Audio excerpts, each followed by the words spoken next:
এই পর্যায়ে আপনাদের জাতীয় দৈনিকের শিরোনাম জানাতে চাই। সত্যের সন্ধানে নির্ভীক দৈনিক যুগান্তর দিয়ে শুরু করছি। প্রথম পাতায় একটি ছবি ছাপা হয়েছে, আসলে কিছুই বলার নেই। গাজাবাসীর প্রতিদিনকার বাস্তব চিত্র। ছবির ক্যাপশনটা আপনাদের পড়ে শোনাতে চাই। বছরে বিশ্বের 1.3 বিলিয়ন টন খাদ্য নষ্ট হয়, অথচ এক দানা খাবারও নেই গাজার এই দম্পতির ঘরে। বাধ্য হয়ে ময়লার ভাগাড় থেকেই খাবার কুড়িয়ে আনেন আব্দুল হাদি সুব। তাঁবুতে ফিরে পচা নষ্ট সেই খাবার থেকে বেছে বেছে ময়লা পরিষ্কার করছেন। এটি শুধু একটি ছবি না, এটি একটি প্রতিবাদ, এটি একটি ধিক্কার, এটি একটি অভিশাপ আপনাদের প্রত্যেকের জন্য, যারা বিশ্বব্যাপী ক্ষমতাশীল, চাইলেই বদলে ফেলতে পারতেন, চাইলেই পরিবর্তন আনতে পারতেন, যারা পারেননি। সৃষ্টিকর্তার দরবারে কোনো কিছু অদেখা নয়, তিনি দেখতে থাকেন, শুধু প্রত্যাশায় থাকেন কখন আমরা বদলে যাব, কখন আমরা আচরণ বদলাবো। হয়তো এই খাদ্যাভাবে মানুষটির মনের যেই আকুতি, সেই আকুতি স্রষ্টার কাছে অভিযোগ হিসাবে গৃহীত হবে এবং তার ফলশ্রুতি অচিরেই আপনারা দেখবেন। নিচের শিরোনাম হয়েছে লালকালিতে ঋণের অঙ্ক 1,08,000 কোটি, 100 খেলাপির পকেটে 3 পদ্মা সেতুর টাকা। 62টি প্রতিষ্ঠান শতভাগ খেলাপি। বেক্সিমকোর 28 প্রতিষ্ঠানে, এস আলমের 10 প্রতিষ্ঠানে।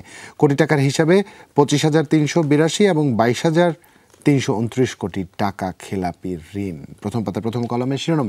ঐকমত্য কমিশনের বৈঠক, সংস্কার বাস্তবায়নে বড় দলগুলোর বিরোধ এবং 150 কোটি টাকা জরিমানা। সালমান রহমান ও ছেলে পুঁজিবাজারে আজীবন অবাঞ্ছিত। এবং অন্তর্বর্তী সরকার প্রসঙ্গে ডক্টর দেবপ্রিয়, এক্সিট নিয়ে ভাবার সময় এসেছে।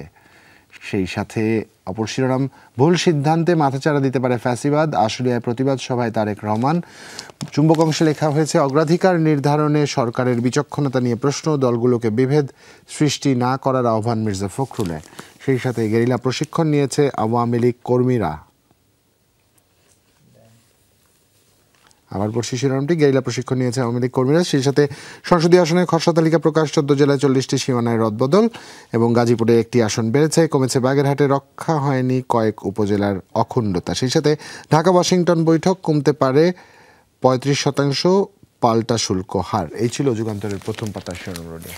ধন্যবাদ জুবাইর তোমাকে। আমার হাতে আছে আজকের পত্রিকা। আজকের পত্রিকা থেকে যে শিরোনামগুলো পড়ে শোনাতে চাই। প্রথমে তারা আসলে যেটাকে বড় করে শিরোনাম করেছে সেটা হচ্ছে নির্বাচনে নারী আসনকে ঘিরে। তারা বলেছে নারী প্রার্থী ক্রমেই 100 হবে, প্রতি নির্বাচনে বাড়বে 5%। জাতীয় ঐক্যমত কমিশনের সিদ্ধান্ত নিয়ে সেটা তারা বলেছেন। প্রধানমন্ত্রীর পরামর্শ ছাড়া 12 প্রতিষ্ঠানে নিয়োগ দিতে পারবেন রাষ্ট্রপতি। আগামী নির্বাচনে ন্যূনতম 5% নারী প্রার্থীর মনোনয়ন এবং চতুর্দশ নির্বাচনে 10% আসনে নারী প্রার্থীর মনোনয়ন। প্রত্যাহার হবে 37তম ব্যাচের সব এসি ল্যান্ড। এগিয়ে যাওয়ার পথ অনুসন্ধানের নির্দেশ প্রধান উপদেষ্টার। ঠিক তার নিচে যে খবরটি ছাপা হয়েছে তা হচ্ছে, খালেদা জিয়া এখন সুস্থ, নির্বাচন করবেন বলেছেন আব্দুল আউয়াল মিন্টু। বিগত 3 নির্বাচন পর্যালোচনা কমিশনে রূপান্তর। ঠিক তার নিচে যদি মাঝামাঝি জায়গায় আমরা চলে আসি, সেখানে আমরা যে খবরটা দেখতে পাবো সেটা হচ্ছে 39 সংসদীয় আসনে সীমানা পরিবর্তনের প্রস্তাব ইসির এবং সালমান শিবলি পুঁজিবাজারে আজীবন অবাঞ্ছিত। এই ছিল আমার কাছে আজকের পত্রিকা থেকে বেশ কিছু শিরোনাম।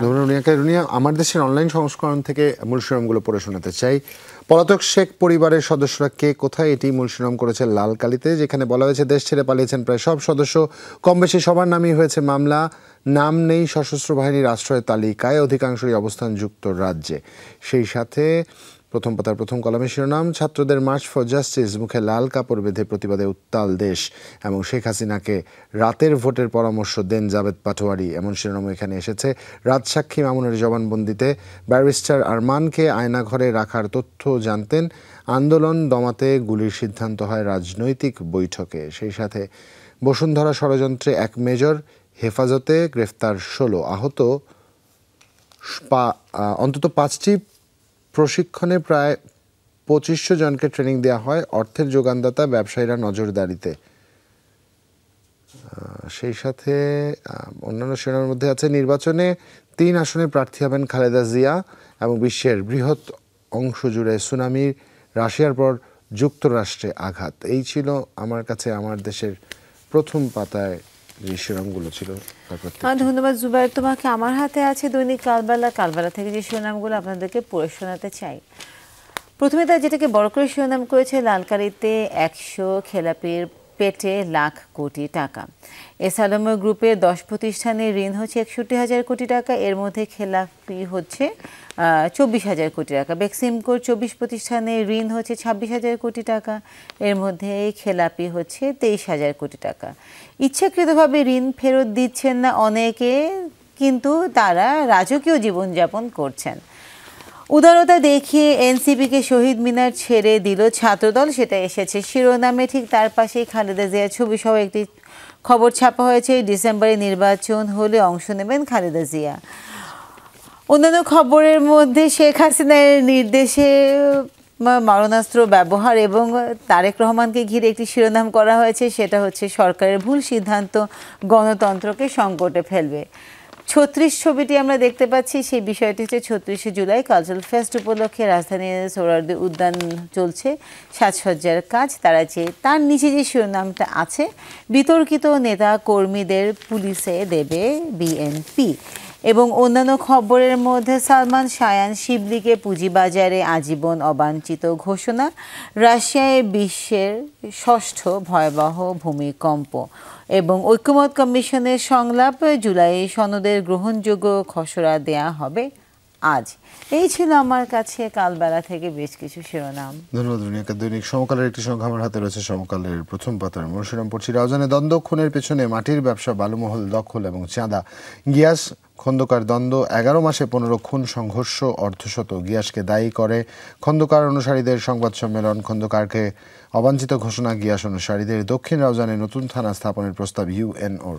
সেই সাথে নিচে শিরোনাম হয়েছে বিএনপি কার্যালয়ের ভাড়া চাওয়ায় পিটিয়ে হত্যা। সমকালের প্রথম পাতায় এমন শিরোনাম দেখতে পাচ্ছি। তার পাশে শিরোনাম হচ্ছে জুলাই সনদ বাস্তবায়নে আইনি পথ নিয়ে মতভেদ, নানা যুক্তি। ঐক্যমত্য কমিশনের আইনি ভিত্তি নিয়ে বিতর্ক। বিএনপি এখন অঙ্গীকার চায়, পরে সংসদে কার্যকর। জিয়াকে অনুসরণ করতে চায় জামাত, এনসিপি। সেই সাথে স্কুলে বিমান বিধ্বস্ত, রংতুলিতে প্রকাশ পেল মনের ক্ষত।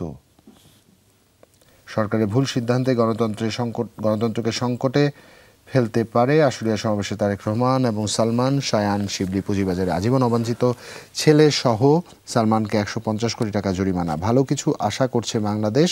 মূলত ওয়াশিংটনে শুল্ক নিয়ে বৈঠক, আলোচনা ফলপ্রসূ হওয়ার দাবি। বাংলাদেশের সঙ্গে যুক্তরাষ্ট্রের চুক্তির আশা। উপদেষ্টা আসিফের অনুসারীদের সঙ্গে বিএনপি কর্মীদের সংঘর্ষ, আহত 30 এবং রাশিয়ায় বিশ্বের 6ষ্ঠ শক্তিশালী ভূমিকম্প, সুনামির আঘাত। এই ছিল আমার কাছে সমকালের প্রথম পাতার শিরোনাম। তা আজকে কিন্তু প্রত্যেকটা পত্রিকাতেই কিন্তু ঘুরে ফিরে 2-3টে নিউজ কিন্তু এসেছে। তার মধ্যে একটা কিন্তু আমরা দেখতে পাচ্ছি, যেটা হচ্ছে শেয়ার বাজারকে নিয়ে শেয়ার বাজারকে নিয়ে যেটা এসছে, সালমান এফ রহমান এবং শায়ান এফ রহমানকে জরিমানা করা হয়েছে এবং সেই সাথে শিবলি রুবাইয়াত যিনি ছিলেন সেখানকার দায়িত্বপ্রাপ্ত শেয়ার মার্কেটের, তাকেও আজীবনের জন্য অবাঞ্ছিত ঘোষণা করা হয়েছে। এই তিনজনকে আজীবনের জন্য অবাঞ্ছিত ঘোষণা করার পাশাপাশি যে বিষয়টি এসছে তা হচ্ছে সদ্য রাউজানে যে সংকট তৈরি হয়েছে তার একটি চিত্র এখানে বিশ্লেষণের চেষ্টা হয়েছে এবং যুক্তরাষ্ট্রের সাথে বাংলাদেশের যে সম্ভাব্য চুক্তি বা রিভাইস ট্যারিফের যে বিষয়টি সেটা কিন্তু স্থান পেয়েছে। তারেক রহমানের আহ্বান এখানে ছাপা হয়েছে প্রায় প্রত্যেকটি জাতীয় দৈনিকে, যে ভুল সিদ্ধান্ত আরও একবার ফ্যাসিবাদকে জায়গা করে দিতে পারে। সেই সাথে আজ আমার কাছে মনে হচ্ছে সবচেয়ে বেশি সংকটময় যে চিত্র যুগান্তর তাদের প্রথম পাতায় ছেপেছে, গাজাবাসীর অনাহারের দিন যাপনের সর্বোচ্চ বহিঃপ্রকাশ। আসলে এর চেয়ে নির্মম আর কি হতে পারে আমার জানা নেই। ডেইলি স্টার প্রথম পাতা একটু ভিন্ন রকম শিরোনাম করছে, deal reached on women's JS SIP consensus talk. সেই সাথে last push to beat US tariff deadline. July crackdown was a political decision. Ex-IGP Mamun says in confessional statement, choppers were deployed to create climate of fear. সেই সাথে Salman Rahman barred from stock market for life bond scam. সেই সাথে landlord killed inside BNP office for seeking rent. Manifesto for a new Bangladesh on August 3rd, and Riyadh-led group targeted another former Awami League MP. এই তো এই ছিল।